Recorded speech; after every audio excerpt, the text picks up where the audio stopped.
So it's my pleasure this morning to introduce our keynote, Darren Fisher.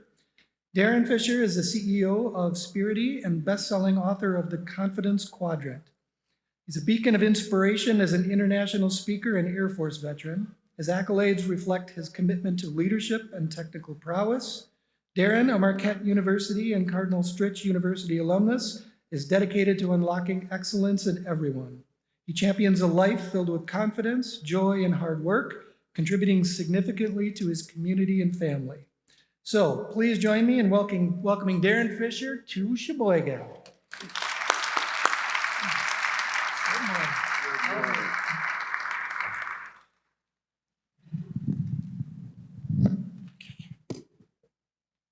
I'm going to go over here. So good morning, everybody, and welcome. So we're going to talk about something actually pretty exciting today. And I know that you guys have a comedian coming, and we're going to talk about like its diversity. And so, but the spin on diversity is going to be a little bit different. We're talking about mindset and the power of mindset and how to look at things from a different perspective. And you all took a survey. Did everyone get the email from the survey? Everyone get that? As a matter of fact, you can pull out your cell phone. If you just show of hands, how many people got their results? How many people did not get their results? Did not, okay. Okay, just make sure, go ahead and pull out your phones. It is okay to pull them out. This is gonna be interactive. We're gonna be taking notes, so it's okay to get that in. And we're gonna talk about your results from that. Really actually some phenomenal results from that. So we're just gonna talk about that. All right, so cultivating a vibrant mindset in community service.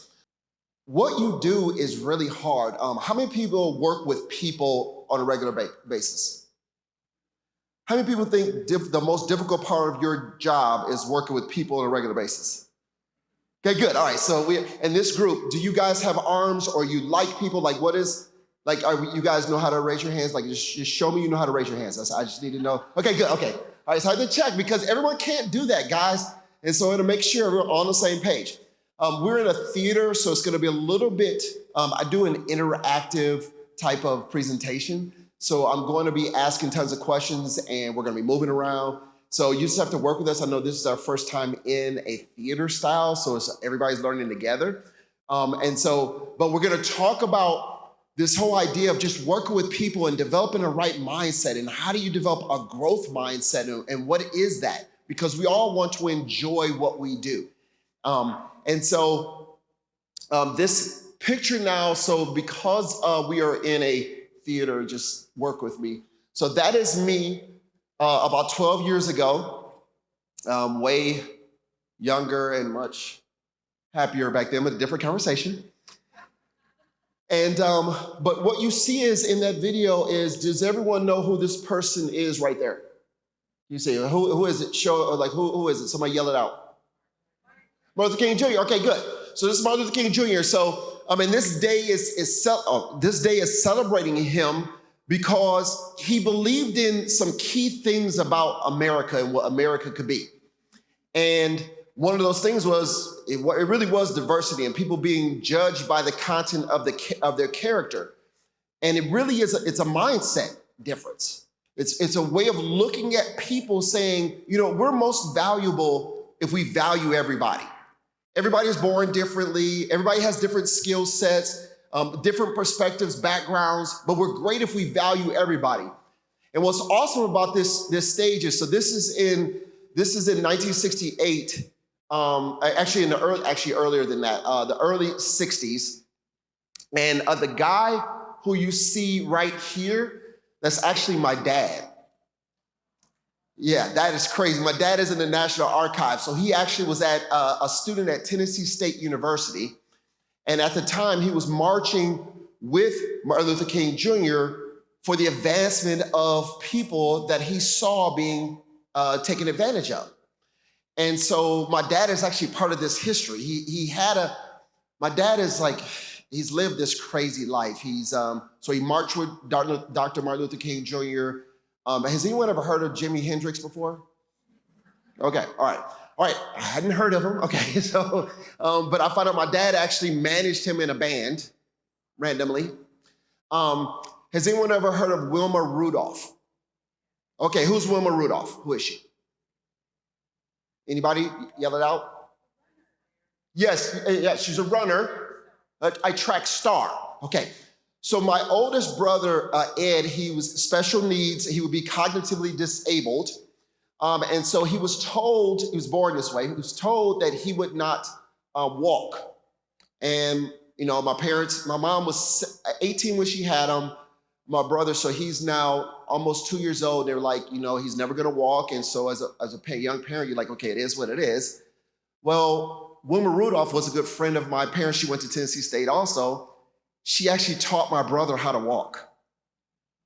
Like insane how the impact of this thing is. So, okay, so you've got this thing being created. Well, why did Wilma Rudolph, why was she able to teach my son, my brother how to walk?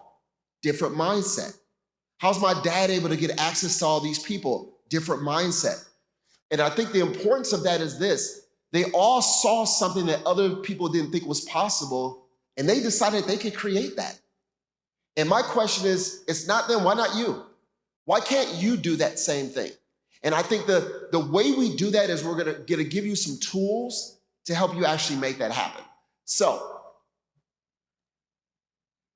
all right, so we're gonna do an icebreaker.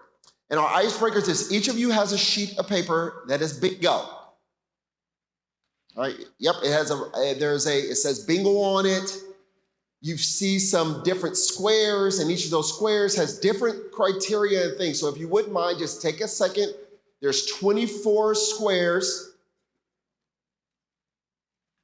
And then what I want you to do is go ahead and read. So we're gonna take 1 minute, read through, and then we're gonna get up and move around. So this is gonna be really fun in a theater to play bingo in a theater. And we're gonna see who is the first person to be able to yell bingo. Now, for those of you who are not American, does anyone not know how to play bingo? Okay, you have to get 3, you have to get 5 across, 5 down or 5 diagonal, and the center square is free. Okay, everyone clear on the rules? Okay, all right, you guys have 10 minutes to interact. Find some people that you don't know, ask some questions, get up and go. Let's move. Remember those, okay, we got, just hold on to those. You can keep playing, but I remember you. We got another bingo? All right, got another bingo. Whoa, you guys are on fire. Okay, see how many bingos you can get. Talk to as many new people as possible. Another bingo, I heard it. Let's go. Oh, we can get to 50. 3 big, okay. I love that. Okay, so you got 4, okay, so if you got bingo, can everyone please, if you got bingo, please stand up. If you got bingo. Okay. So remain standing if you have 2 bingos. If you don't have 2 bingos, please sit down, at least 2. All right. Remain standing if you have 3 bingos. Remain standing if you have 4 bingos. It's only 3? Boo. Just kidding, just kidding. 3, we have 2, 3, 3. Okay, so how many did you have? Was it 3 or 4? I can't see that far. 4, okay, you got 4 bingos. Okay, give a round of applause for 4 bingos. Okay, so we're gonna go, raise your hand. Fun fact, something you learned that was like wowed you in this process. Anybody? Okay, we have a hand right here. Can we get a microphone over here, please? Please state your name and what you found that was amazing. My name is Jatan G, and one fun fact I learned about, what's your name again? Sorry. I love Brent because he's so cool. He hates camping, and I don't like camping, and that I will always remember him because every person I meet, they love camping. So I will always remember that. Yay to hating camping, yeah. All right, see, that's a fun fact that we both hate the same things. Like, that is so good. That is.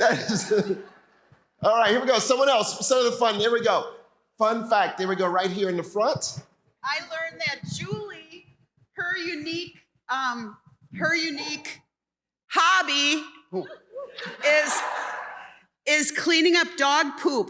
And I never looked at it that way, so I'm gonna start thinking that as an extra hobby. Who's the poop scooper hobby? Who is that? That is so good for you. Like that. How many people believe in feeding the grass with the, no? Yeah, okay, good. My family, that's how they do. Like, it just sort of, but that is so good. That's such a good hobby. I gotta encourage my wife to do that more. You know, she needs that hobby. That is so great. All right, awesome. All right, one other person, they had a thing they learned that this was really good about bingo. They found something interesting about another person.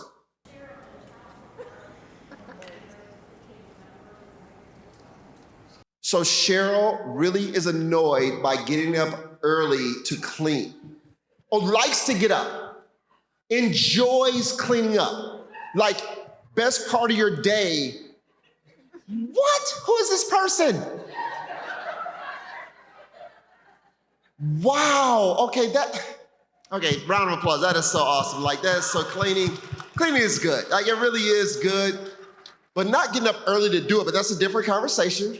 All right, good. All right. So thank you for playing along. That was so good. So the point behind that, obviously, is just to get to know different people and the interesting things that we all bring to the table within the organization. And so, all right, so what we're going to talk about today.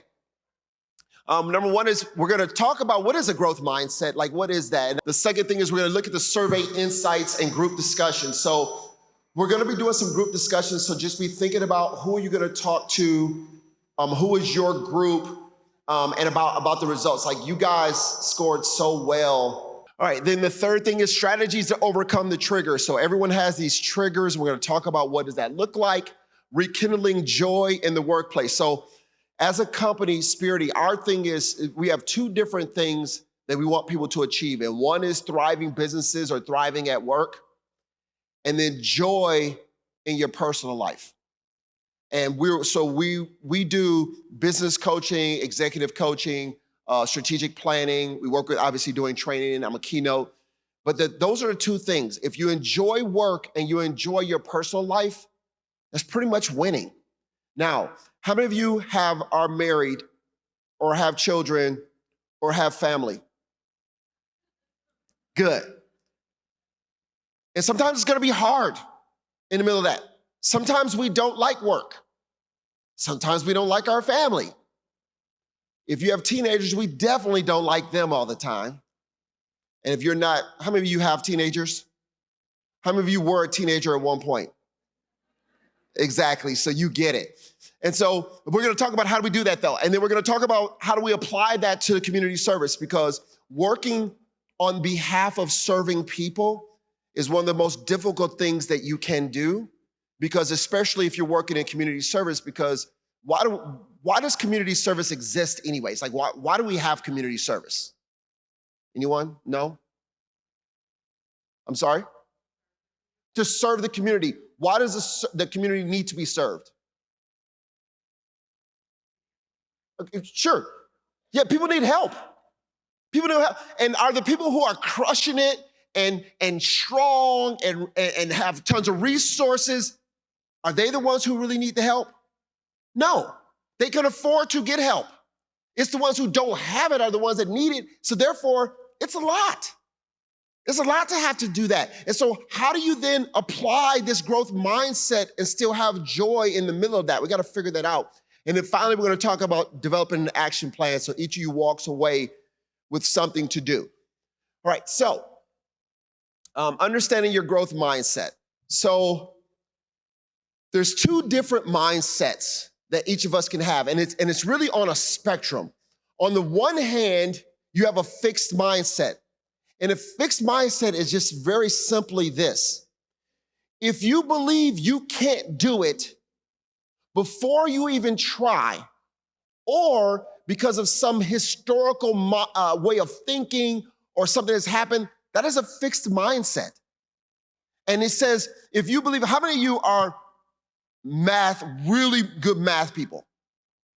How many people are not math people? Raise your hand if you're not a math person. All right, that is a fixed mindset.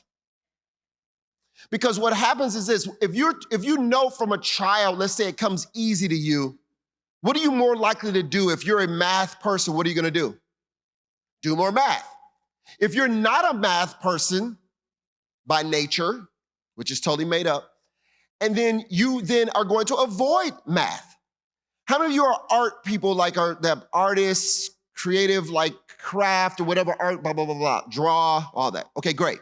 How many people are not art people? Again, fixed mindset. That is a fixed mindset because each of us has ability. It's just you find that the kids that are artists, what do they tend to do all the time?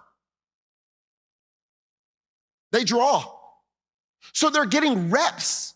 They're just getting so many reps. Kids that are good with fine, gross motor skills with a ball. Like my son, when he was little, he had a ball all the time. He was always dribbling the basketball, always playing with the ball, always just throwing stuff around the house all the time. So then his hand-eye coordination is good because he reinforces it all the time. So a lot of these things that we think are natural are more, we just have more reps in and it's just more refined. It's actually a skill thing. And so, do you know the number one producer of a fixed mindset is? Do you know what institution most reinforces a fixed mindset? What do you think the institution is? Schools. Schools teach there's the smart kids and the not smart kids, the talented kids and the not talented kids. And you know what that does to most people? It's destroying them. People get discouraged by going to school because they know I'm not smart. And what you see, and you see a perfect example when you're dealing with like kindergartners. You go to kindergarten and you say, okay, how many of you want to be something when you grow up? And all of their hands go up like, yeah. And they, what do you want to do? I want to be blue. Which is like, we can laugh at that, it's nonsensical, but they still dream it. But then you go to third grade, you ask kids, okay, let's talk about who knows what they want to do when they grow up, and fewer hands go up. And by the time you get to high school, only one kid raises their hand, and that kid is known as a smart kid. Because we've taught them if you make a mistake, if you raise your hand and you're wrong, what are you in school? You're no. Like that is the answer. You're just no, you're not smart. That's not even close to true. Not even remotely true. There's so many different intelligences from gross motor skills, spatial skills, even in dance, in your drawing, mathematics. There's so many different types of intelligences. Interpersonal skills, another intelligence. There's so many different types of intelligences, but we don't value those things. We only value regurgitation. It produces a fixed mindset. And we gotta move beyond that. And then the other piece is this, and this is the most awesome part. How many people use AI on a regular basis for their work? Artificial intelligence. How many people have never used it for work, no idea what I'm talking about? Okay, good, all right. Look into it. What it does is this, artificial intelligence, it's machine learning. It's actually not intelligent, first of all right? It's not intelligent. It doesn't create anything. True intelligence is in creation. All it does is automate and move things faster. So any types of automation, so regurgitation of things, we're not gonna be able to need those jobs anymore. Computers are gonna continue to take away those types of jobs. Your ability to create and innovate are gonna be the things that are continue to you're gonna carry you forward no matter what. And also dealing with people. No matter what, we're gonna have to deal with people no matter what. So figuring out how to use those skills of interaction, that's a different skill set, that is a different level of intelligence that we're gonna need.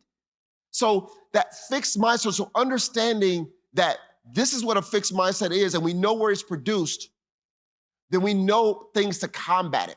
Now on the other side, we have a growth mindset. A growth mindset just says this. It says, failures offer opportunities to grow. How many people of you in your life have failed at some point? Good. Okay, all the arms are okay, good. How many people lived through it? Okay, so what does that tell you? You survive. Fun fact, the cyber world has created some interesting things. I don't encourage bullying, just for the record, so I gotta caveat this whole thing. I don't encourage bullying. However, I remember as a kid, I went to James Madison High School. How many people had bullies in high school when you were, like, for real bullies? Okay, good. And I remember being petrified of this bully who was gonna beat me up. And I remember, but you know what I had to do every single day? Go to school and do what? Face the bully. And eventually, you know what you learn over time? The bully isn't as bad in the real world as I made it in my mind.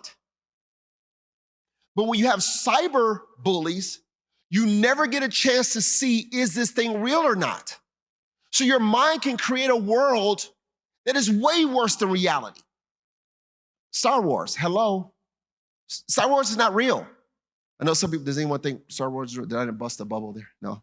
Okay, good, good. So we create this cyber world and we think it's much worse. So therefore, with cyberbullying, with a physical bully, there's still psychological warfare with the bully. But the thing is, you get to actually face the bully. And if you get into a fight, you realize it's really not as bad. I mean, you can take the punch, it's not bad, not advocating it, just saying it's not as bad. But in the cyber world, you never really realize that. So it actually creates more anxiety by not facing the reality. And that's artificial intelligence. Like all these things, this social media, which isn't really social. It's artificial stuff, commentary. But we start learning that you need to get into the physical stuff to realize that the artificial, the cyber isn't real. And the problem with that is, do you know that one of the number one issues that is facing the next generation of kids is there are young men that are falling in love with artificial women because they're able to create this fake woman into whatever you think you want, and then they fall in love and they can't even deal with real people. Like it's a cyber world. It's creating all these issues. And so in order for us to understand this whole growth mindset is this: failing, talking to people and getting even turned down with dating. I mean, just basic things. When you get turned down, how many people have been turned down on a date before? Ask someone out. All right. Did you live through it? You made you a little stronger as a result? That's it. Like, you're better as a result. So you gotta shoot your shot. You gotta go out there and try. And then when you miss, it's okay. I mean, let's just say you're a Dallas fan. And my best friend, so I was in the Air Force and I was just with my military guys in Vegas last weekend. I ended up catching the flu or something out there. It was a different conversation. But they're big time. My guy Morris, my roommate, is a Dallas fan. It was so bad last night. I mean, we were just talking so good. They've learned so much from failure. I mean, so much. To a point that, do you know that, this is a fun fact, if you have a Dallas fan, do you know that the Packers have won more playoff games in AT&T Stadium than Dallas has? I know, isn't that great? I just had to get that on, because he's gonna watch this, so I have to show them, and I'm talking to whole groups about this. Again, just opportunities to learn and adjust from them. Growth mindset says this: I embrace challenges. I love hard. Hard is how you prove that you're really good at something. Like, you don't get to 4 bingos without embracing challenges. Love that. So I love winning. I know this will help me even though it's difficult. It's so funny. We have a general rule we try to live by. 80% and 20%. Has anyone ever heard of the 80-20 principle? 80-20, okay. 80-20 is just basically, things tend to fall into 2 categories. So if you look at your biggest problem people that you deal with on a regular basis, 80% of the problems come from 20% of the people. If you look at, like, if you go to the Bucks arena, Do you know that 80% of their money comes from the bottom 20% closest to the court? 80% of the money comes from there. So there's just principles of 80-20 rule. Well, I find that you need 80% of the people that you deal with, your clients, people, you need it to be a positive interaction. But 20% needs to be difficult. The 80%, the easy, keeps you sane. The 20% makes you better. If you only have easy people in your life, you know what you become? Lazy, atrophied, spoiled. We're doing it to our children. We give them way too much. We try to give them 100% easy. They can't handle anything. They go off to college. They can't really function. They can't budget. They can't suffer. Any little thing, they're going over the edge. Like it's just too easy. But if you only have difficult, which a lot of the people we deal with, their lives, they're 80% hard. And for that, it will tear you down. You cannot function in that. So we want to try to keep that balance of 80-20. So if you find your life is going too easy, well, how many people are, if you're married, you don't have that problem. So this is not, my wife knows all the jokes I tell. So if anybody wants to go and contact her, it's Michelle Fisher, 1L, and she does know all these. So I've run every single joke by her. The 80-20 is you want to get some difficult things in. If you work out, you know you got to do a little bit of a difficult workout to get to that 20%. So you got to make sure you're getting that balance. So growth mindset says, I can do anything if I work hard at it. Fixed mindset is, I wasn't born good at it, so I'll never be good at it. Growth mindset, okay. Tell the comedian, don't jump up here. I don't know if he saw that or she saw that. So growth mindset says anything is possible. Fixed mindset says only some things are possible. Now, just on paper, would you rather have more of a growth mindset? Better yet, if you have children or you have people that are around you, do you want them to have more of a growth mindset or a fixed mindset? How many people would rather have the growth mindset, honestly? Okay, good. How many people more like the fixed mindset? I like limits. Good, we're on the same page. All right, so all of us can have this. This is the choice. This is the place we want to be. We just got to figure out then how do we do that? So here we go, the different mindsets. Now, how do we apply this for you guys at work? Well, a growth mindset encourages continuous learning. Like what we're doing here, we're learning different things. So that is what we want to do. You always want to be learning and reading and studying and getting better. It fosters resilience in dealing with healthcare challenges. The healthcare industry is constantly changing. We are one of the richest countries in the world, but we can't do healthcare. Why can't we do healthcare? Does anyone have any idea? All right, 100 people surveyed, top 5 answers on the board. Why can't we do healthcare right in America if we are literally the richest country in the world? Capitalism, yes. What else? Greed, yes. Politics, yes. Profit, yes. Anyone else? Because we don't want to. We don't want to. We need poor people because we feel better if more poor people exist. Like it's just a choice. So because we're in that world, and I know you guys, if you're in this field, it's because you give a crap about people, like you care. So therefore, this is hard. How many people are frustrated at the state of healthcare on a regular basis? Like, how many people are frustrated? Good, yeah, we are. We actually care. So therefore, that's all right. But we're gonna get resilience in the middle of that, which resiliency, I believe, is the #1 skill. If you're gonna have your kid or your person, or you're gonna develop as a person or the people you're around, it's resiliency. What does it mean to be resilient? What does that mean? You fall down, but you get back up. I look at the Weeble Wobble. Do anybody remember the Weeble Wobble? The Weeble Wobble will fall like this, but then what do they always do?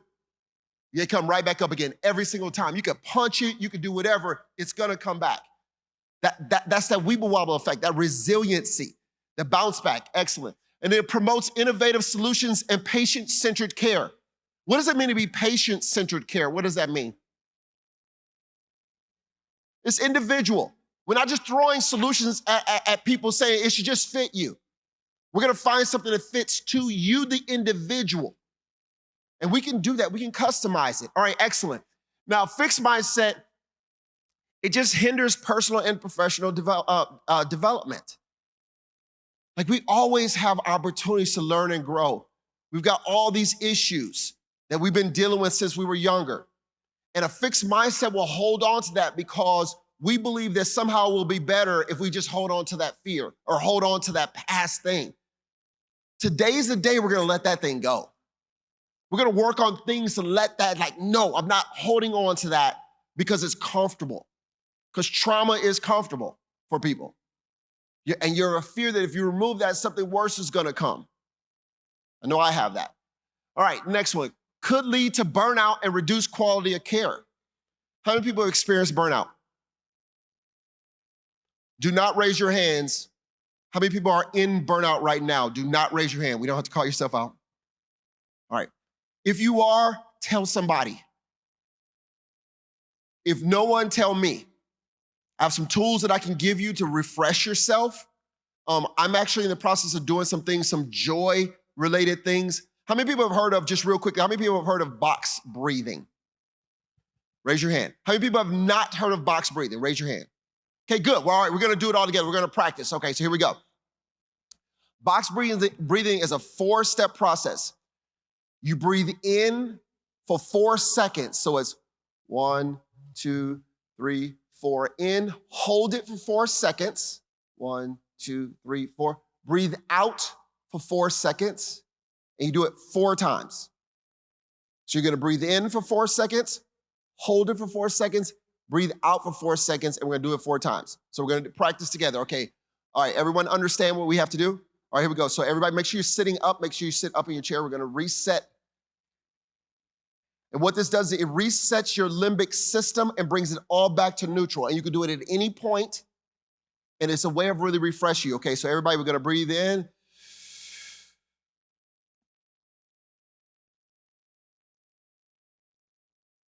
Breathe out.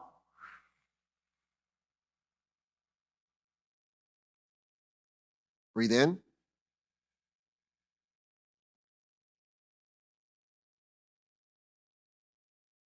Breathe out.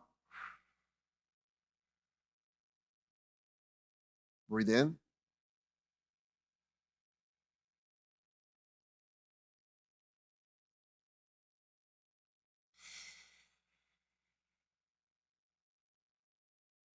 Breathe in.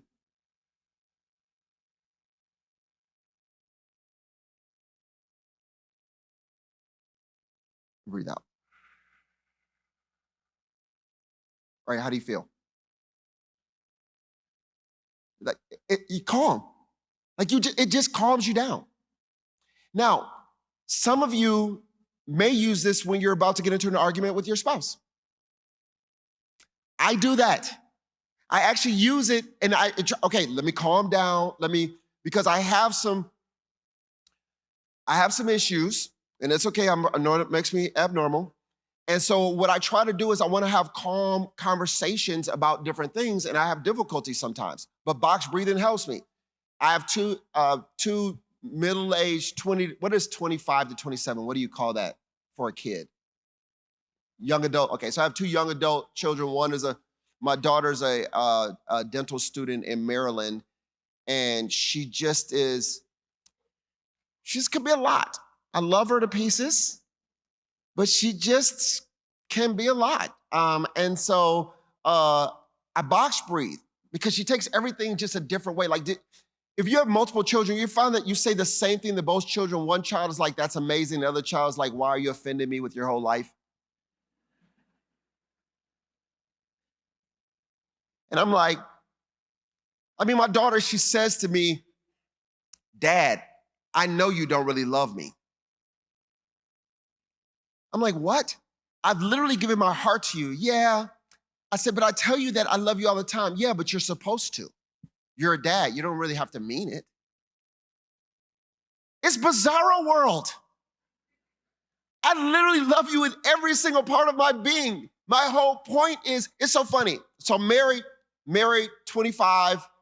My daughter comes, my wife had preeclampsia, so my daughter comes out 4 pounds, 15 ounces. So less than a bag of sugar.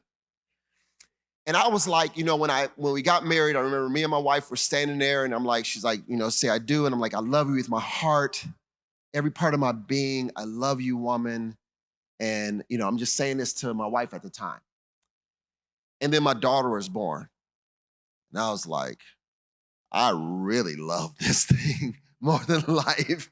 Like I thought I loved her. I really loved her. Anybody else get that? Like, honestly, they had a kid and they realized, oh my gosh, I really love this thing more than, okay, good. Maybe it's just me. Because I really did love her. And I poured everything into her. And her response was, I think you really hate me. Now she's 27. I'm hoping it's going to come around. But the point is, like, it's just, we can't control the way they see the world. All we can do is foster the mindset and foster a growth mindset within them, because otherwise it's just frustrating. And then we limit our creativity and adaptation in a dynamic field. Think about your own field 5 years ago. What are some changes that are different 5 years ago and now in your field? It didn't exist. Okay, good. What do? Quality assurance. Quality assurance has existed for 30 years, ma'am. What are you talking about? Quality assurance has always been around in manufacturing, but not in healthcare. What do you do quality assurance-wise in healthcare?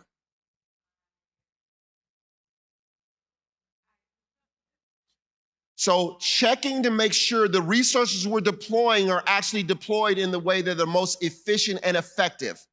Fair enough? Yes. The same thing you do with quality assurance and sending parts out on an assembly line did not exist. They're applying it now. Excellent. What else did 5 years ago is different than right now? Virtual what? Totally. Did not exist 5 years ago. Excellent. All right, what else is different from 5 years ago? Work from home. How many people like working from home? How many people got sick of working from home when you were stuck working from home for so long? Yeah, my prediction is this. So you have these waves, there's always waves. First, we couldn't work from home at all. Then we had to work from home. People were like, I want to work from home. I don't want to go into the office. It's the worst thing. You're going to find people going like this. I'm sick of being at home. I need a different. I can't look at these walls anymore. Thank you. Like we have a 1 day minimum. You have to come into the office. Well, yeah, 1 day. But people are creeping in way more often. Because they're like, man, because I remember during the pandemic, I love my wife so much. Like heart, love my wife. Like we do this every day. Love that cutie so much. But after 3 days of working together at home, we need some boundaries. Like we had to set some rules up. Like the kitchen was a safe zone. If you're in the kitchen, it's no work.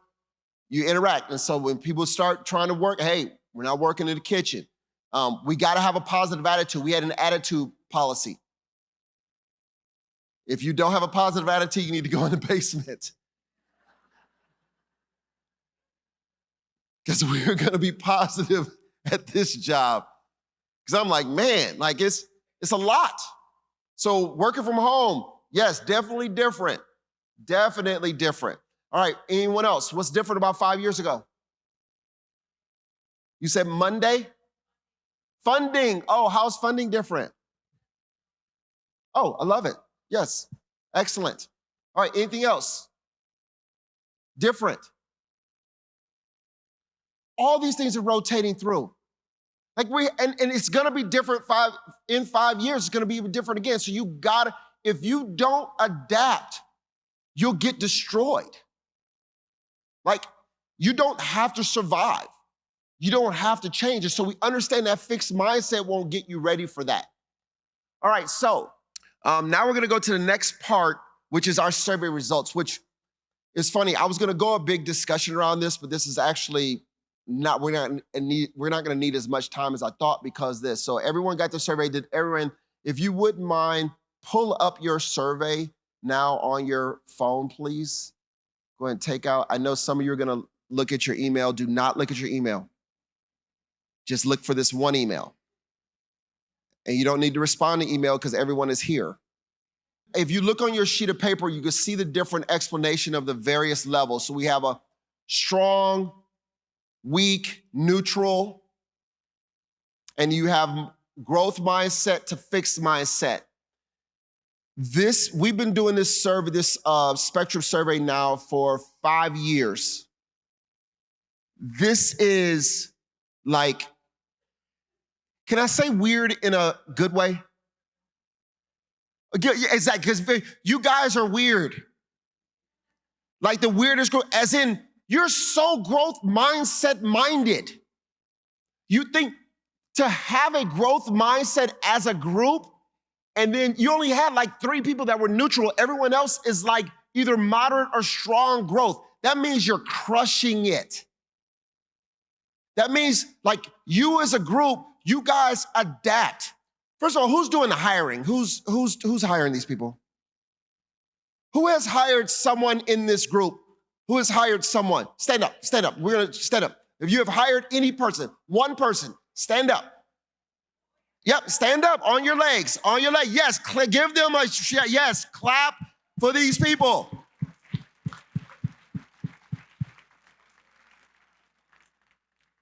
That's awesome. And how many people are a supervisor or leader of people? All right, stand up, stand up. We'll do it that way because this is just, stand up. I know, just stand up. You just, same people should have stood up. Some new people probably, if you lead anybody, anywhere, in any capacity. Okay, good. Okay, no. Stay standing. I know it's weird. I want to stand. Give them a round of applause. You're creating an environment. Thank you. Now, this is why you needed to stand up, and I appreciate this. How many people have worked for a horrible boss before? Look, keep your hands up. And all you people that were refusing to stand up, look around at all these hands. Now, keep your hand up if you still work for a horrible boss. Just kidding, just kidding. Jay now, do not tell. Just kidding. We value people that create an environment for us to have this. This didn't just happen. Growth mindset's fostered. It's an environment, it's like a garden. And you guys create the manure for, Sheboygan, see if you got that. My wife has a garden, so we have to put manure in there. You need nutrients and sunlight and manure for this whole thing to work. And you are that manure, guys. So when someone calls you a piece of, you're like, yes, I am. You're welcome. That's what I'm talking about. So I just wanted to applaud that because we were going to go into this big in-depth thing, but we don't need to do that because you guys are creating the right environment. And so we just got to continue that. And that's just sort of a pulse survey to get that. And like I said, we have never had a group distribution like this, which is just sort of awesome. So keep that up. And especially in government, it doesn't happen. And especially in healthcare and what you guys do, it's just an awesome celebration. Would you guys mind if I brag on you in the future? Yeah, we're good with that. But no, some people don't want me to brag on them. I just want to know who doesn't, so I don't mention them. Okay, you okay. Sheboygan minus you. So, okay. All right. So I can do Sheboygan minus 2 or 3 people. That's fine. But I could just say as a whole, like you guys are crushing it. Like I was just so proud of you. Like you're my clients. I'm going to be bragging on you. Sorry about that. All right. So now going into the triggers. What is a trigger? Now, everyone wants to have a growth mindset. Like for me, I'm practicing actually Spanish. So has anyone ever heard of Duolingo? Okay, love Duolingo. You can just take 15 minutes a day and you can actually learn a language to a point where you can be very competent at it. So sort of awesome. So there are basically, I want to have a growth mindset, but then there are things that keep you from having a growth mindset. One is how you think, and that's beliefs, your abilities. If you think I'm just not good at that, I'm not good at shooting baskets, or I'm not good at math or the art, all those things. Those are just abilities. Or how many people are an introvert? How many people are extroverted? How many people don't have arms? Thank you, in the middle. Okay, you're in the middle. Okay, good. How many people are in the middle? Yeah, okay, good. Okay, that's good group. All right, so how many people think that stuff is fixed? You're just born that way. That's how you're gonna be for the rest of your life. Honestly, you seen it? Yeah, that actually isn't true. You can go from an introvert to an extrovert if you want. I know it sounds crazy. I have a perfect example. My mother-in-law, Sheila, she was voted the quietest person in school as a freshman. Voted. Like, everyone they had ballots and everything. And she says, I'm not gonna be voted that again. I know they could be cruel. This was back in the 50s, I think. It's probably back in the 50s. And she's like, I'm not gonna be that. And so she changed. Now you cannot stop her from talking. It's like, Sheila, come. No, I'm just kidding.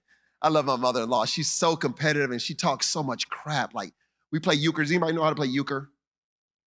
Okay, so we play euchre. My wife is white. I know you're wondering, like, how does a black person learn euchre? My wife is white, and her family's white too. I don't know if you guys are. And so when I learned, there's two things I had to learn: cornhole and euchre. And yes, I can beat all of them in cornhole. Matter of fact, I got my brother-in-law, Rob, was mad. He was in a league, and I was whooping him. He was talking trash. And I'm like, don't you play in a league? I mean, come on, Rob. It's so good. I love talking trash. Different conversation, guys, but I just have to talk about my in-laws because they get on my nerves sometimes, so this is my opportunity to get them back. So, just kidding. Again, all these jokes are proof I'm a wife, just FYI, in case you meet her. All right. But Sheila said, I'm not gonna do that. She chose to be more extroverted. And you know what she did to be more extroverted?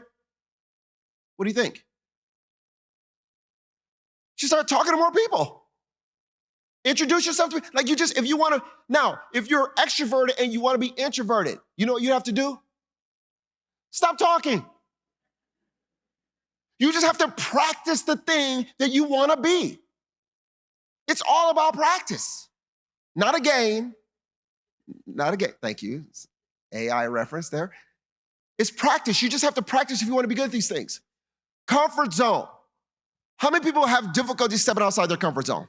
So those are thinking things. This is how I think about something. How you act.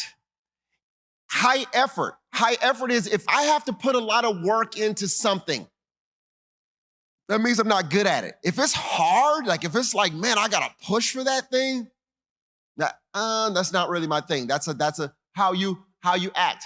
Challenges. When the going gets tough, you're like, I'm good. That's a trigger for you. In that situation, it triggers you to say, nope, I'm good. Grit. What is grit? Not the stuff in your teeth, not that grit. Like, what's grit? Okay, this is a perfect example of what school does. You guys know what grit is, but no one wants to answer. Why don't we want to answer? We don't want to be wrong. That's a fixed mindset. And if we all think like that, whose fault is that this environment is like that? Mine. I've got to create an environment where I want you guys to raise your hand. I want you to guess. I don't care if you're wrong. You can learn from being wrong. You won't learn from being right or not even shooting the shot. So I'll try this again. Work with me so I don't seem like I'm a horrible presenter. What is it? What do you think grit is? Yes, sir. No matter what. No matter what. Just ability just to keep going. They're gritty. They just keep on like they're just that little engine that just could, that grit. Again, a great thing to have. Some people are like, oh, if it's gonna require that, nope, I'm out. That's a how you act trigger. And then there's how you react. Feedback. How many people like getting feedback? How many people do not like getting feedback? All right, good. Me too. Thank you in the back. That's me. I always do my best. I'm going to give my very best. And I give surveys because I got to hear it, but I'm sitting there the whole time grinning and bearing like, oh, but I gave my best. But I know it'll make me better. It's a trigger for me. Setbacks. Setback is, man, every time I try, 2 steps forward, 1 step back. So therefore, it's like, what's the point of even trying? That's a setbacks trigger. And then there's success of others. Why are they doing well? Every time I see them, it's like, ooh, it hurts me when I see other people do well. That's a common thing too. And it's so funny. I like winning, but I like competing more than I like winning. I love the idea of going back and forth.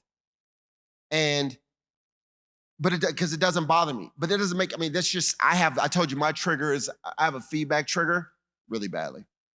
Everybody has these, like every human being has these. We're gonna talk about what are things we can do with this. All right, so first of all, can everyone identify one of those that is sort of most to them, like the most, like, oof? Everybody has one? Raise your hand, I'm sorry. We're in a theater, so it's just hard to see. So if people can see one that they relate to on there, okay, good. So what we're gonna do is we're gonna go back to the interactive part of the program. We're gonna take about 5 minutes and do this. I want you guys to have a discussion. Pull out your sheet. It has an explanation around what these triggers are. And Darcy, you're gonna have to go find someone to hang with. Would someone accept Darcy in their group? By chance, hands. Okay, yep, we got about 6 groups for you.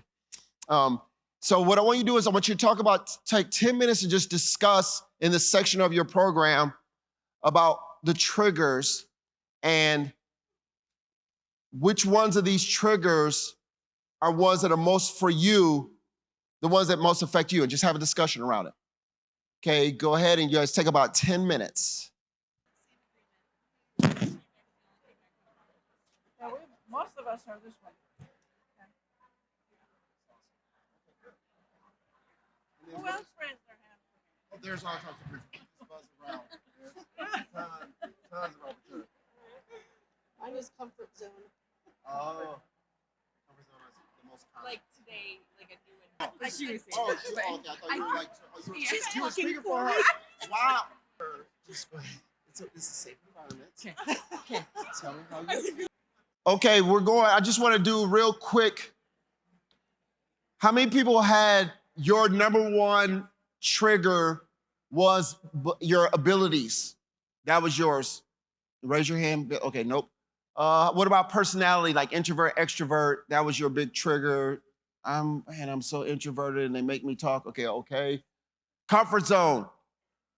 Raise your hand, please, high enough so I can see it outside your comfort zone high.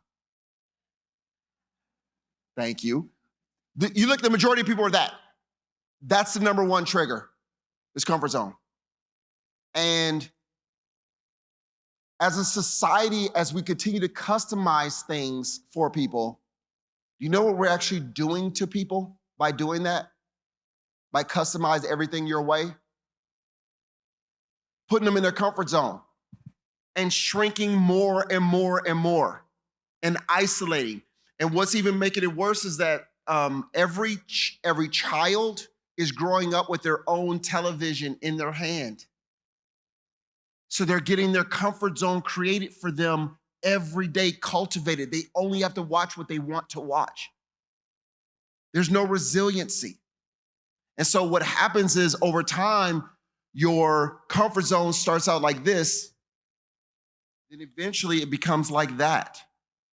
It's almost like a person who has claustrophobia.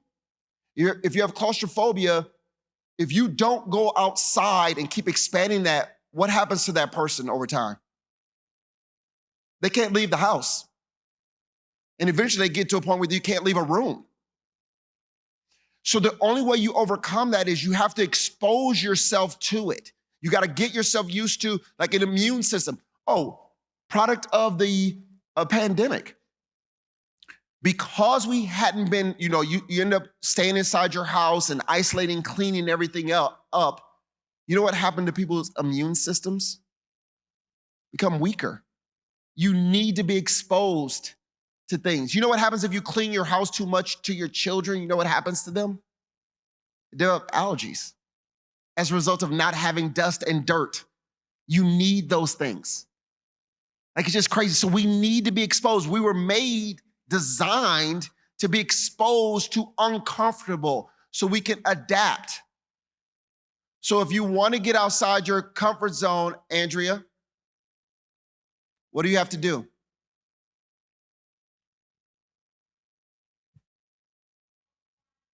Move towards the fear. Move towards the fear. She has a fear of public speaking.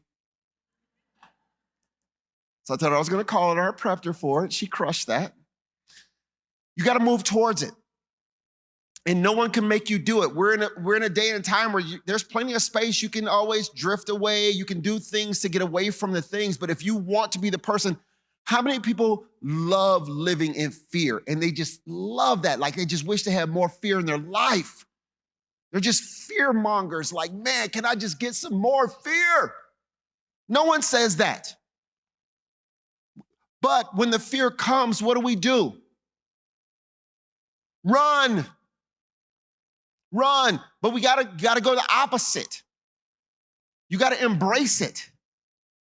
Because a lot of times it's not even real. And so what I'm gonna do is, I heard someone talking, over here.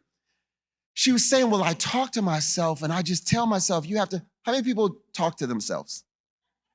Okay, good. So a friend of mine is a friend of mine is a world-class triathlete. So world-class, so she's won at the world level. She said the number one skill for her to develop to be a world-class athlete is your self-talk. What you say to yourself is powerful. Now, do you talk to yourself and tell yourself you're gonna win? Or do you tell yourself you're going to lose? Because that matters. Do you say, I'm out, step outside your comfort zone. Come on, you can do this. Answer. Do the thing that's difficult. Volunteer for something that's going to be outside your comfort zone. Work on a skill set you need. Mine was coaching. Okay, so can I be honest with you guys, or are you guys going to judge me? Like, are you a judgmental group, or you're, okay. Who says they're judgmental? Like, that is a special kind of person to say, yep, I'm going to judge you, Darren, go for it. Thank you, one judge, thank you. So when my daughter was born, I wanted a son, because I'm a son, I wanted a son. A daughter was born, at first I was like, then she wrapped me around her finger like a million times, and so she got me. Then I had my son, and I was coaching my son, and it was honestly amazing. My son's an athlete. I'm an athlete. It was just so purpose for living was having a son who plays sports. Anybody feel me on that? You have a kid that's like them? Okay, good. Thank you. So then my daughter was stinking at sports. So I said, I'm going to coach her team too. My son's team is one's baseball, one's softball. My son's team was 16-0. My daughter's team was 2-9. Literally waking me up in the middle of the night because I couldn't do it. I just thought something was wrong with me, and I practiced with them. I did everything I did with the boys. It just didn't work. And so my daughter, I remember, we would do this drill where the wall is 10 feet away. And what you do is you throw the ball. She's left-handed. So you throw the ball, you get out, and you pick it like this. My daughter could not hit the wall from here. She would hit the ceiling of there. She'd throw it that way. I mean, just all this stuff, could not do it. And that was frustrating for me as a dad. So I'm like, all you do is just throw the ball. This is easy, but it wasn't easy. It was hard for her. We worked at it and worked at it. Totally outside my comfort zone, totally killing me. By the time my daughter was a sophomore in high school, she was all conference honorable mention in softball, cannon from center field. 5th grade, she says, Dad, I get picked second in dodgeball because I have such an arm. As a dad, you're just loving that, especially a competitive, winning type person. Anybody else competitive, or is it just me? Like, I feel like I'm by myself here. Good, like, okay, all right, I'm not weird. Like but you said you're gonna judge me, so thank you for judging me. I do appreciate that. That's what you do. She said, it's not just who we are, it's what we do. What was your area? Health and Human Services? You said as a department, like as a group, we all judge. Oh, you don't judge. I know, I was just kidding. That was funnier though. I love that. Humor's always worth it. But stepping outside my comfort zone allowed my daughter to realize some skill sets she never would have had I stayed in my comfort zone and said, she's just not good at it. Like, this thing is so powerful. But the thing is it's you. It's your self-talk. Apply it to you. Don't be a hypocrite. You have your kids step outside their comfort zone and then you won't do it. I do it all the time. I step outside my comfort zone. Like, I'm always trying different things. Like I said, speaking Spanish. Now, I told you guys I'm practicing Spanish, and I was in Vegas, and a lot of the work staff speak Spanish. So I listened to them, and then so I'm just sitting there listening, and I heard 2 of them talking, and I was like, oh, yo, estudio español, así necesito hablar en español, entonces yo escucho como un bebé. So I sound like a baby, basically, when I talk to them. And when I'm talking, I'm sweating as I'm talking. I know that my forehead probably is like a little bit sweaty. I'm 52. I'm like, I wasn't gifted and talented. Like, I'm one of the quote unquote smart kids. I'm not, and it's not real, but I just have to throw it out there because it makes the story funnier. I'm sweating talking to, like, because I sound like a baby. I speak for a living, as a matter of fact. I'm a paid speaker, and I can't speak in that language. So my choice is I could just not say anything, or I'm just gonna talk to dude, because the only way I'm gonna get good at it is to talk to people who talk like that's their language. Because my goal is to spend a month in a Spanish-speaking country in the next year, and I wanna go let's go there and just go speak and do it.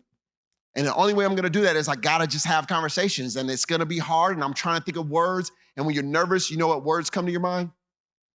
Nothing. It's like blank, like every word that I've studied, I'm like,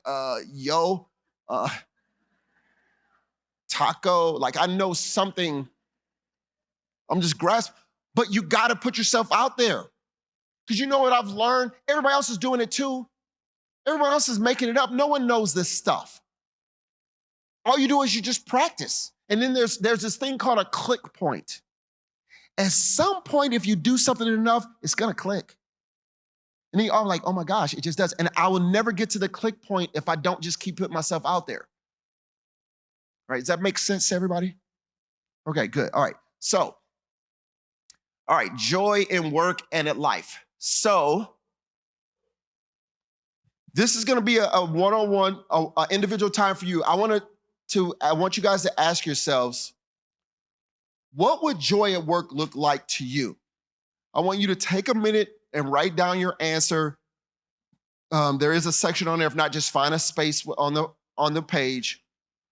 What would joy at work look like to you? If you were just saying, okay, for context, what is joy, period, for you? What does joy mean? Someone who has a comfort zone trigger, I ask a question, who wants to get outside their comfort zone and answer? Out of your comfort zone. Thank you.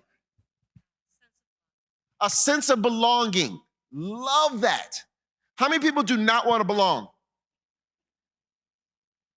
Even the rebels want to belong. Like the hipsters, you know, the hipsters who are supposed to be like the most, they want to be anti-society. You know that they're the ones who look the most like of any group.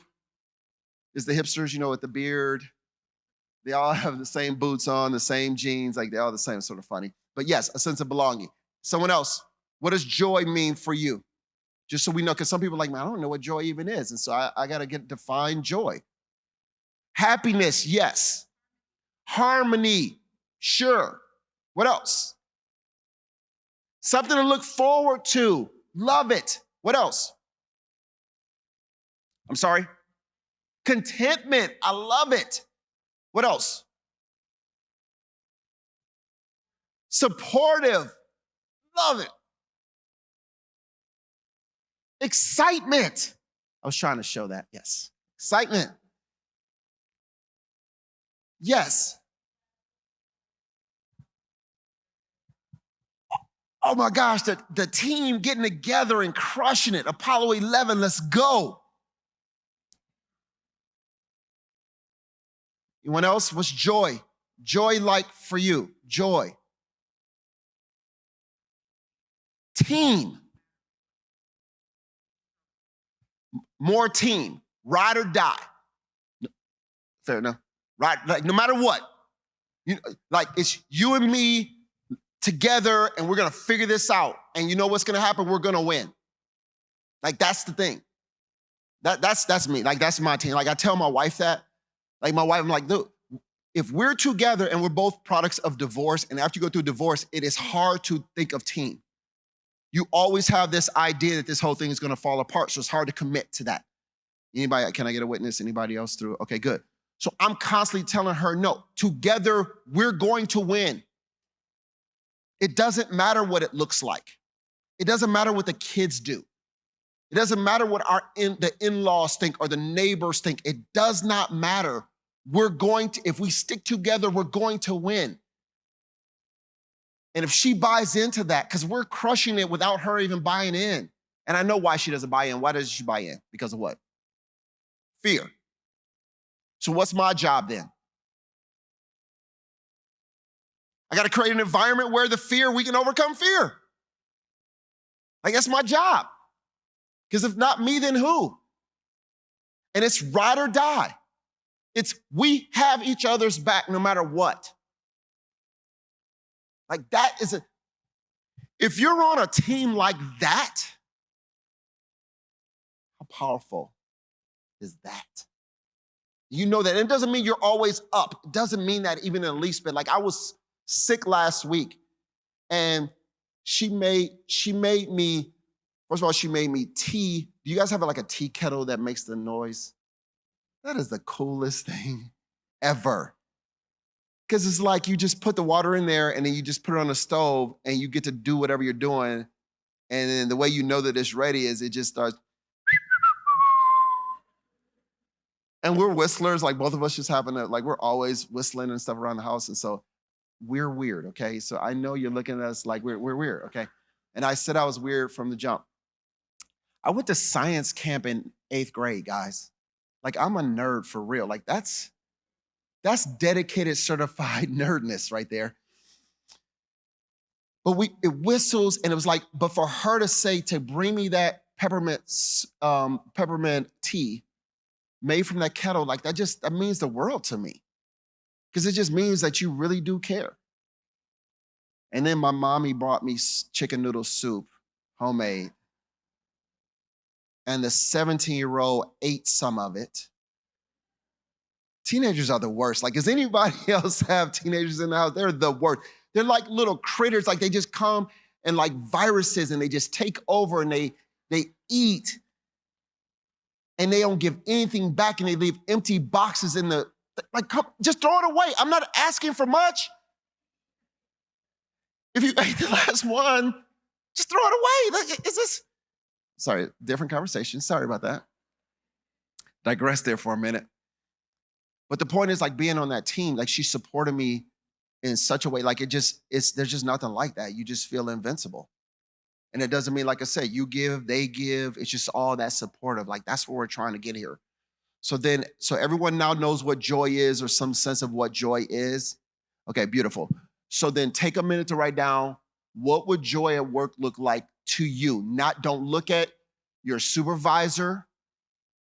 You don't look at the people who work for you, only you. What would joy look like for you? You got it? Because it's so funny. What's your name? Beth. So Beth is a supervisor.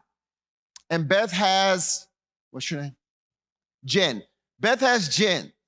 And Jen has anxiety. We're working through it. We're working through it. Guys, we're all family here, so we're just working through it. And Beth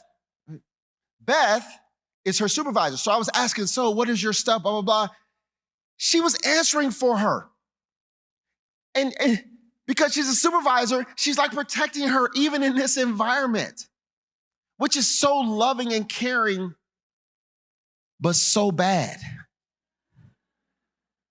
Because the only way she's gonna get over that is by, you gotta speak. And I'm not a bite your head off type of person. I don't try to embarrass people. Like, I ask you questions, but you know the answers. Like, I don't try to do that. But she's just so used to doing it because she's so caring. Because you're health and human services, and you're taking care of another human and servicing them. Am I right? That's your heart? Okay. But the thing is, these types of things are like, if you're on an airplane and the oxygen goes down in an airplane, what do they tell you to do?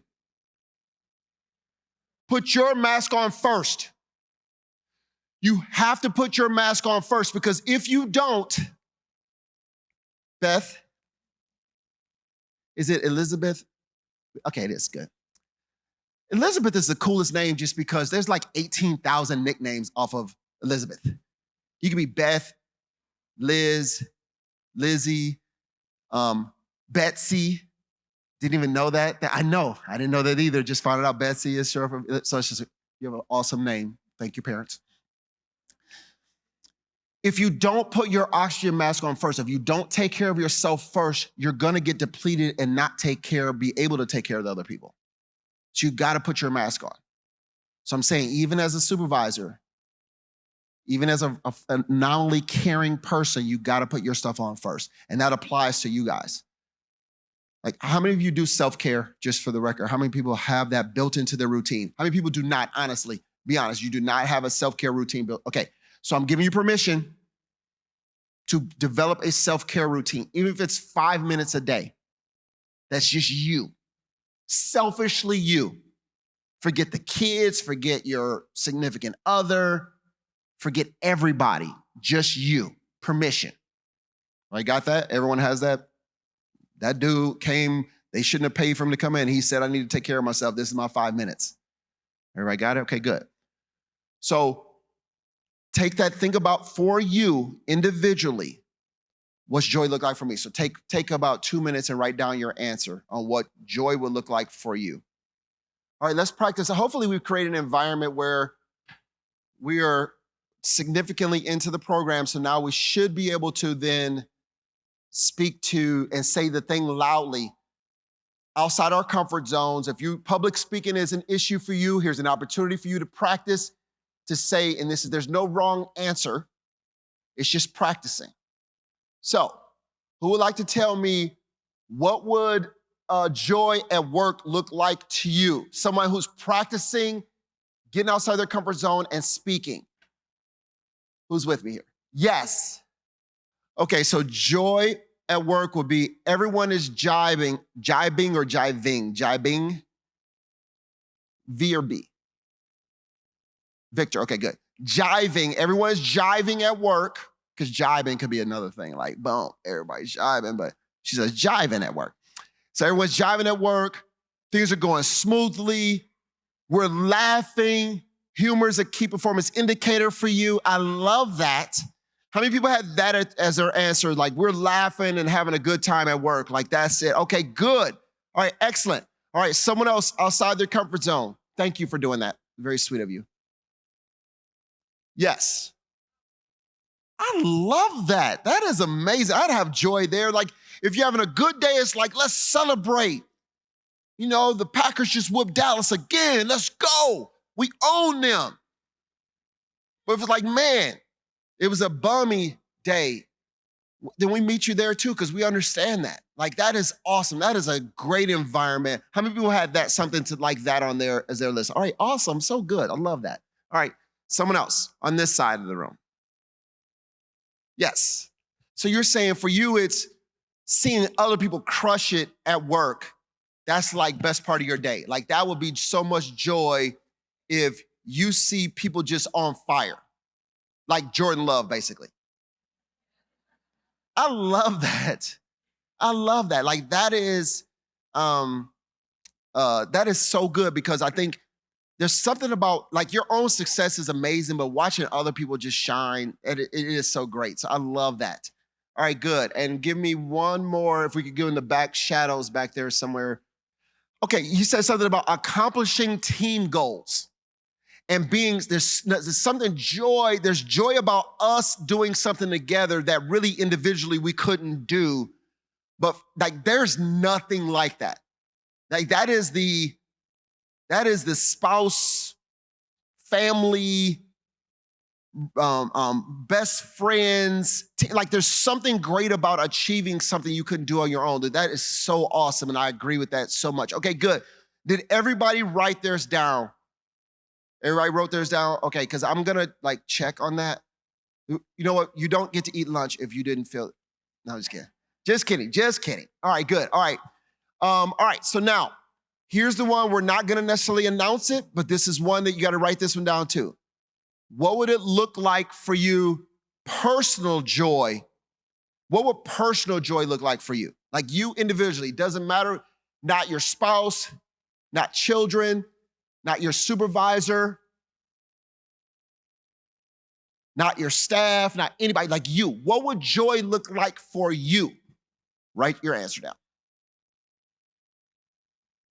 Please write it down too. Don't just think of your answer. There's power in writing it down. You increase the likelihood of something happening, and you actually are going to remember it better if you write it down. So even if you write it on your phone, I don't care if you don't like, because you didn't bring a pen today to a training. Write down your answer somewhere. Okay, so personal joy. I'm not gonna call, like if someone wants to say what's personal joy for them, I think it's good. For some people, like, I don't even know what personal joy is. My life has been so whatever it is that I haven't even been able to come up with personal joy. Like I'll tell you, for me, personal joy is this. I want people's lives to be better as a result of me being in their life. So I really do try to serve other people, and I want people to be like, man, I'm so glad Darren was in my life. I'm so glad my life is so much better as a result. And a lot of times it's just, man, I believe I can do it. I believe I can go for it. I can dream again. I can do that stuff because, man, he helped me overcome my fears and just go for it. Like that's joy for me. I love that. So that's just me. So anybody have one they really want to get out and say? Yes, ma'am. TikTok, you said? Oh, okay. I was like, TikTok, joy. TikTok is joy for me. I just love the existence of the app, but you like creating TikToks. Like as in like dancing TikToks where you like boom, boom, like that. Okay, we did one as a family, 6 of us. Six of us, so we have a blended family. So we've got me and my wife, and then my daughter, 27, 25, and then I've got a 21 and a 19-year-old, and we did a TikTok all together. And we did it, and it was so awesome. And it really is fun. Speaks to the team coming together. I love that. Personal joy is just doing TikToks. Why do you like doing TikToks? Okay, so question. You said team 2 was your thing, right? Could you do a team TikTok with your people at work? That kill it in jail, I bet you would. Like a jail TikTok is like, okay, all right. There's so many different funny, inappropriate jail TikToks you could do. But I think that would be funny. So yes. All right. Anyone else got joy? Thank you for sharing that. Thank you. Anyone else? Joy, personal joy. What does that look like to you?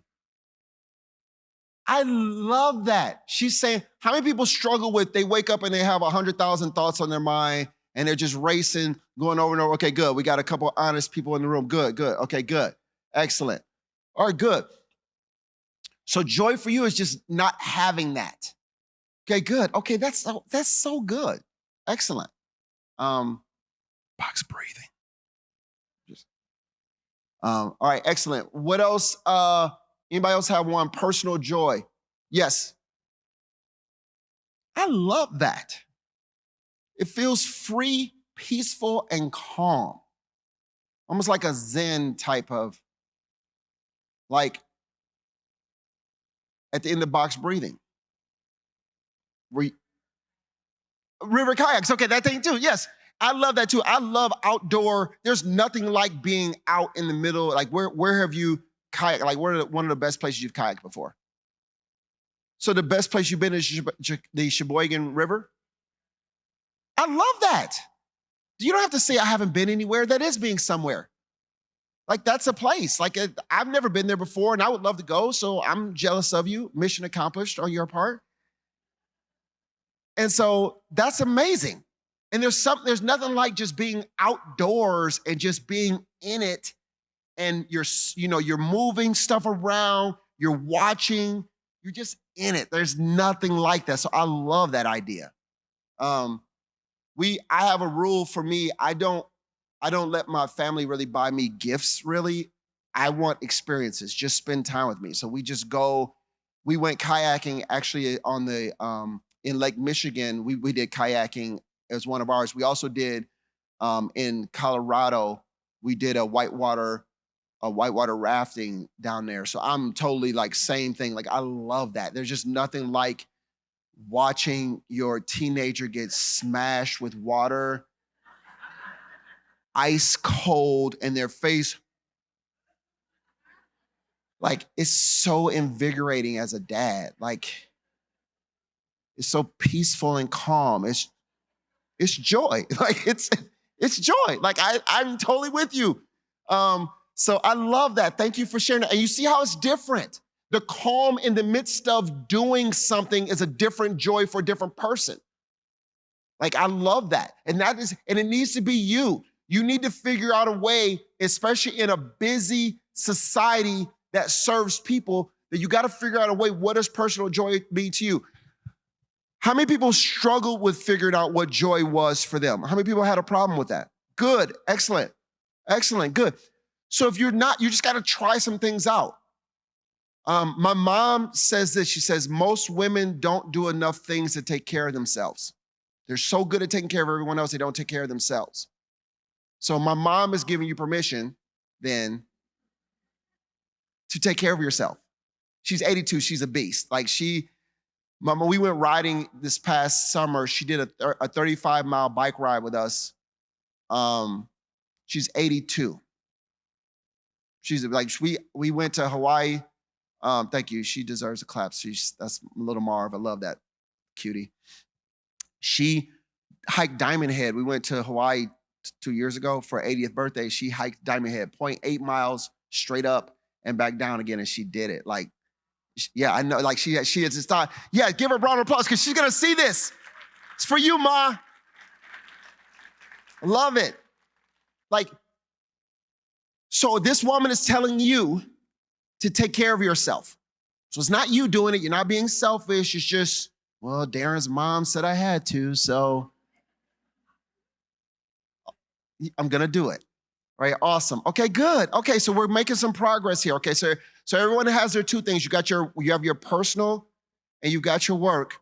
And so we're gonna do, how do we apply these things now? So we've learned some things. We're gonna apply this now to community service, and how do we make this thing stick? So how does a growth mindset enhance service delivery and impact client relationships positively? So I want you guys to have a discussion around that and just write down some things. In your group, come up with a list of 2 to 3 things. We've got about 15 minutes or so. So I would love to have you guys change groups because you guys are getting cliquey now. But that's fine. You can stay in your groups because you're comfortable. But I expect some really good answers. Everybody got it? Okay, so take about 5 minutes or so to discuss this. You remember when I said you guys were getting cliquey a little bit? This is what I was referring to.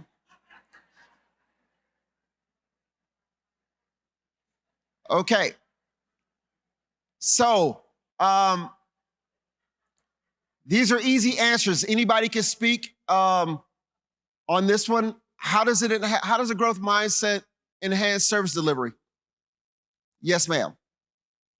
I love it. So she says, A, I love learning from other people. B, I love sharing my knowledge with other people in the group. And when we do that, it enhances delivery for everybody. The customer gets a better outcome. I love that. Thank you so much for sharing that. That is crushed. Thank you.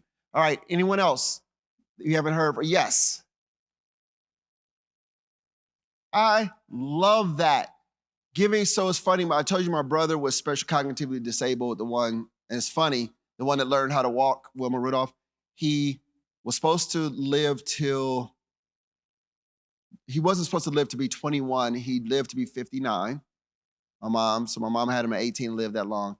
He had to take medicine, refused to take it, so my mom would give him a scoop of ice cream to take his medicine. Exact same vein. And I love that because there's no way I would give him ice cream to eat his medicine. That's just me. But I'm not innovative like that. And it takes innovation to win. And I love that innovative thinking because that is a growth mindset. It's thinking outside the box to get what is the true objective, and that's get him the medicine. So I love that. Thank you for sharing that. Such a great story. All right, someone else about how this growth mindset works. These are all positive things. Yes, sir. I love that. He says, it helps people who have been through traumas because a lot of times they can't see beyond the trauma, but by us seeing it first, we can teach them how to see it again. Brilliant. Everyone comes out dreaming, thinking big, like kids just naturally dream. Again, we're taught not to dream. So it's an unlearning. So by removing those layers, you can actually reteach a person how to do what they did in the beginning, which is dream again. That's so awesome.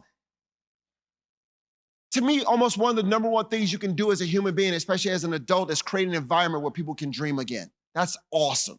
Thank you for that, sharing that. Thank you. And that is definitely what a growth mindset will do. All right, one more person. Wow. Learn as you grow. Learn as you grow and grow as you learn. It's like a vicious cycle of awesomeness is what that is. Because you just keep on. And when do you stop learning? When do you stop growing? For me, it was 17, 18 years old, but obviously this group is different.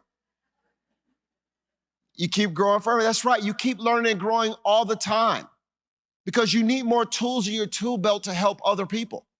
So that's why we're constantly learning and growing. It's just such a great thing. Excellent. All right. All right. What are innovative ways to apply a growth mindset in daily stuff? Because the daily is the grind. The daily is the grind. So think about it individually. What are some things you could do? We're just going to go do this. Take 2 minutes, write down your answers, just 2 minutes real quickly. What are some things you could do just in my daily stuff that you could apply my growth mindset to enhance that? Just take 2 minutes. Steps, innovative ways to apply a growth mindset in daily stuff, in the daily grind. All right, here we go. Rapid fire. Let's go. Raise your hand. Tell me what are some things you could do. Yes, sir. Okay, that's brilliant. Just for the record, I did not expect that great of an answer. It wasn't personal. I just have never heard somebody like that was crushed. Did you come up with that on your own? Did you use AI? On your own? Oh, and he did this too. Like he didn't have his phone on him. That is so good. That's so me in school. Love it. Yes. Okay, box breathing. Thank you, box breathing. And thank you for giving me credit for that idea because that is I thought of box breathing. Like I created that. Totally kidding. Learning that from my therapist, but it's so good. Excellent. Box breathing. Yes, I would suggest practice it 3 times a day for 30 days. That's 90 days straight. Just set your clock to do that. Then it becomes automated and you'll find yourself in situations just turning it on like, oh my gosh, I feel the stress coming. Box breathe. Excellent. Phenomenal application. All right. Yes, ma'am. Mindfulness. Yes, being focused, mind on the thing. Practice that. Again, doing box breathing actually is double because it actually is mindfulness. Like it's the same thing. Excellent. Phenomenal. Over here. Someone else. Rapid fire. Yes, sir. Oh, being mentally flexible. How so? Being open-minded. Hey, there's another way of doing this. I don't have to have the same lunch every day. I can do something different. Yes, my wife makes me do that all the time with food I don't really like, but that's fine. Like eggplant, who does that? Like who eats squash? Really? Squash doesn't even sound like a good word to eat. Squash is literally, don't you do that to something that you don't like, a bug and stuff? Don't you like, but my wife, we eat it. Actually, squash is good. I didn't think it was gonna be good. The yellow is really good. Like a butternut squash and like a soup. Who knew this stuff was good? I didn't like it before I met my wife. And now it's actually amazing. Didn't know. All right, one more person. Something you do on your daily stuff, because daily is where the difference is made. Yes. Okay, work on yourself more than you work on your job. So like what can you do? Okay, yeah, breathing more. That is one. Yes. Like writing down a little something in the morning. I have this thing I'm working on. So I have anger issues. I don't know if I told you guys that, but I've got some stuff. I just like stuff gets irritating to me. And I know there's some other stuff going on or whatever. But what I do is part of my thing I have to do every day, I think at 5 o'clock, is I need to do a joy building activity for 5 minutes. It could be dancing. It could be singing. It could be picking on someone at home, just going to teasing somebody. Like whatever brings me joy, I get to do that for 5 minutes, and it's legal because it's on my calendar. So therefore, I have to do it. So just giving yourself permission to do stuff like that. Those are all things that are enhancing. Okay, that's awesome. Okay, good. All right, so now we're gonna bring it home. If you pull out your sheet and you've got the action steps number 7, it says outline specific actionable steps you will take in the next month to start applying a growth mindset in your work. It's number 7 on there because it's all about the actionable items. What are you going to do? Because we want to make this practical to say, okay, this was worth our time. I'm going to do something to be different about applying what we've learned today. And my thing is, by action steps, I want you to take one thing. I want you, don't have 3 on there, don't you just do, you can have more, but you're sure if I say, okay, Darren, if I'm going to do one thing to bring a growth mindset to my work, this is the one thing I'm going to do. And you could do, you can list 3, but just make sure you put an asterisk or a star next to the number 1 thing you're going to do. Go ahead and take 2 minutes. Okay, 1 more minute. Make sure you write down your thing, your one thing. This is something you're going to need to turn in for your food. Is Michelle out there somewhere? Okay. So, yeah, they're one thing, don't let them eat. Like if they can't.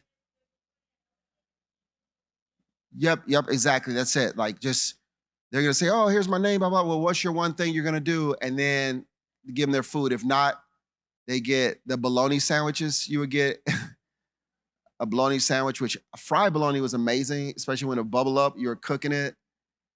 And then do a hot sauce and a white bread. The one, oh man, it was so good. Oh, and then I got older little mustard on there. All right, so, okay. So one thing, round the room real quickly. What's your one thing you're gonna do so you can be accountable to it? Sir, I love it. Change my internal wording from I have to I get to. I get to do this today. I love that. All right, excellent. All right, here we go. Let's go. Who else? Who wants to be better? Like who wants to step outside their comfort zone? Who wants to be a different person? Yes. Oh, good. Okay, what is? Go ahead, say it. Okay, you're gonna practice stepping outside your comfort zone. So if I'm on your team, I'm gonna ask you to do something outside your comfort zone, and boom, you're like, yep, I'm in. I love. Who's your supervisor? Nicole. Are you in here? She'll like the spotlight. That's what I'm calling on her for that reason. Hey, Nicole, I love it. Said call her out of her comfort zone, and you too. That's so awesome. All right, someone else. A what now? Okay, a can-do attitude all day long. I love that. Someone else. Yes. Give yourself some grace. Have to. So what does grace look like for you? How would you know you're giving yourself grace? Yes, changing how you speak to yourself. Nope, you're good. All right, nope, you're good. And you just have to keep saying this. Nope, you're good. Like you could say, because you're going to have multiple voices. And that one's like, nope, nope, nope, you're good. Yep, you made a mistake. Yep, all right, celebrate the failures. When you make the mistake, like, yes, crush that. Totally screwed that whole thing up.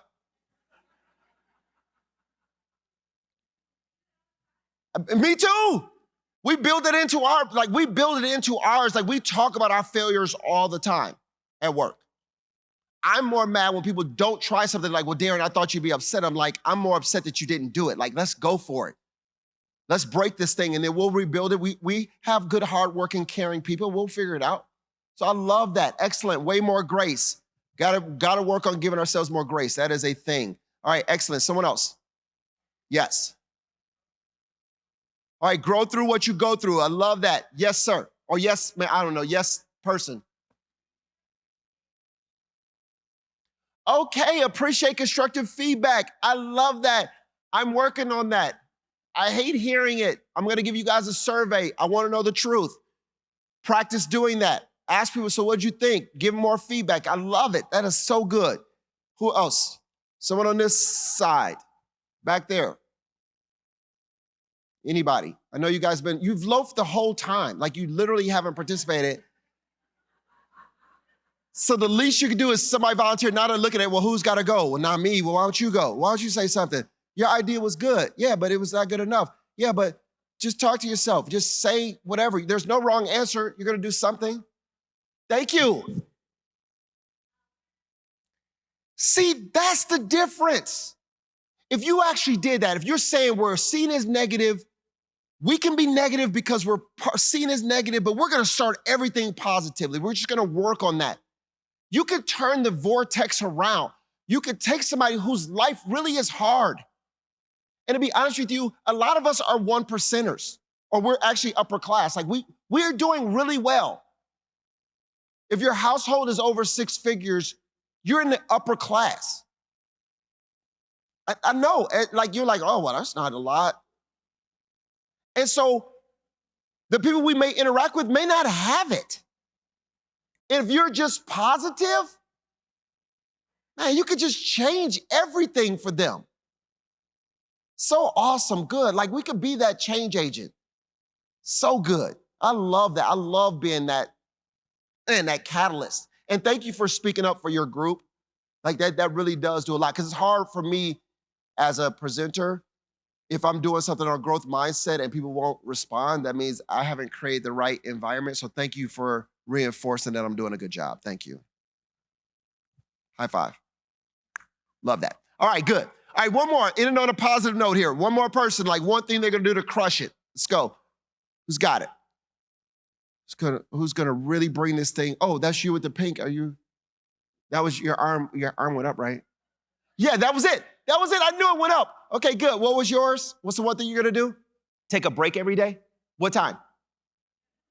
10 o'clock? I love that. 10 o'clock break. How many people have take a break every day as part of their thing? More people need to add that. I have mine. I have to schedule lunch in my day. Otherwise, I won't take it. I'll just work through it. How many people are part of that group that you'll just work through? Yeah, exactly. You need to take that break. You can't just be on, because a lot of times then when you get home, you're like frustrated at everybody else because you didn't take a break. It's not their fault.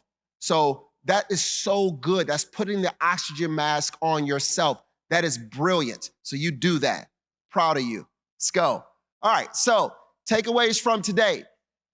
Mindset shapes responses to challenges. If you're faced with a challenge, you have the right mindset. It's going to help you really overcome that, which is I love that about mindset. Mindset impacts learning and development. We're constantly learning and growing. So if we have the right mindset, we have a can-do, we have a get-to-do attitude. I love that. All right, 3, develop resilience and coping with setbacks. Resiliency is the thing. I have so many stories I could tell you about so many different failures and overcoming those things. And it's the same story of everyone who's great. They went through some things. No one likes the perfect story anyways. We don't like the straight A students or the people whose lives have been great the whole time. We want to hear the story about a person who started out somewhere, things fell apart, and now they ended up staying on top again. Like that's the story. It's the human element. So we love that. So it's good to have that resiliency, to have those challenges. Mindset can influence team dynamics and patient care. We've talked about some different things you guys are doing, and you changing your attitude, getting that break, taking that self-care, that oxygen will actually prepare you to be able to take or having a positive attitude is going to help those people that we deal with have a positive attitude and believe they can do it and they can change the world. And then finally, it will create professional and personal well-being. Remember, guys, I want you to have joy, not just at work, but in your personal life, to really enjoy what you do, because you only get to go around the earth so many times and then this thing is over. And the question you have to ask yourself, is this something you're going to do that I'm checking a box just to get through? Are you actually enjoying what you do and having a great impact on the lives of people who come in touch with you? So thank you so much. We'll now go to the Q&A question. If you have some particular things you'd like to ask, there are microphones that we can bring a microphone out to you. Do you guys have questions about anything we talked about today?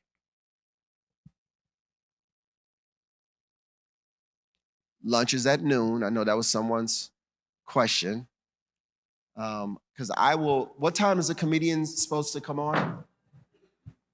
11? All right, so there are no more questions. That was amazing, because I want to give you guys an 8-minute break so you can go ahead and relieve yourselves and get good and refreshed before the comedian comes on. So I want to thank you guys so much for your time. Go Pack, go.